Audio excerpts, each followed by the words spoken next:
You see, everybody, I want the people at home to think about this.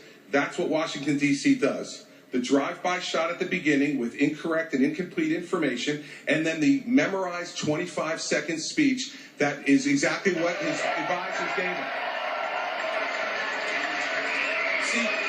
See, Marco, the thing is this.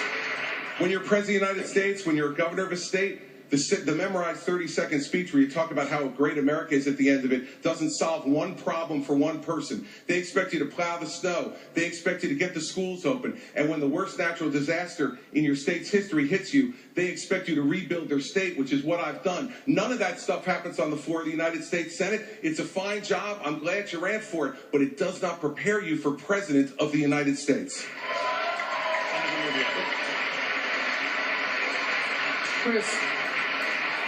Chris, your state got hit by a massive snowstorm 2 weeks ago. You didn't even want to go back. They had to shame you into going back. And then you stayed there for 36 hours, and then he left and came back to campaign. Those are the facts. Here's the bottom line. This notion that Barack Obama doesn't know what he's doing is just not true. There it is. He knows exactly what he's doing. The memorized 25-second speech. Well, that's the reason why this campaign is so important. Because I think this notion, I think this is an important point. We have to understand what we're going through here. We are not facing a president that doesn't know what he's doing. He knows what he is doing.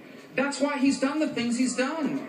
That's why we have a president that passed Obamacare and the stimulus. All this damage he's done to America is deliberate.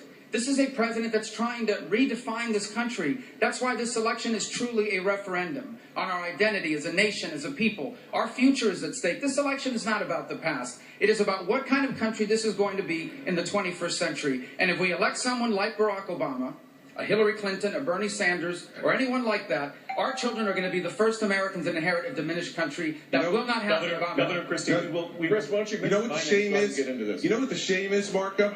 The shame is that you would actually criticize somebody for showing up to work, plowing the streets, getting the trains run back on time, when you've never been responsible for that in your entire life. Okay. He didn't want to go back. And the fact is, I went back, it got done, and here's didn't want to go back. I went back. Oh, so wait a second. Is that one of the skills you get as a United States Senator? ESP also? Chris, everybody, you said you weren't going to go back. The fact is, Marco, he told everyone he wasn't going to go back. And they had to shame him into going back. And then when he decided to go back, he criticized the young lady, saying, "What am I supposed to do? Go back with a mop? By the way, clean up the flood?" It gets very unruly when he gets off his talking. Thank you, Governor. I will mention it's your record. It's not a talking point. It's your record.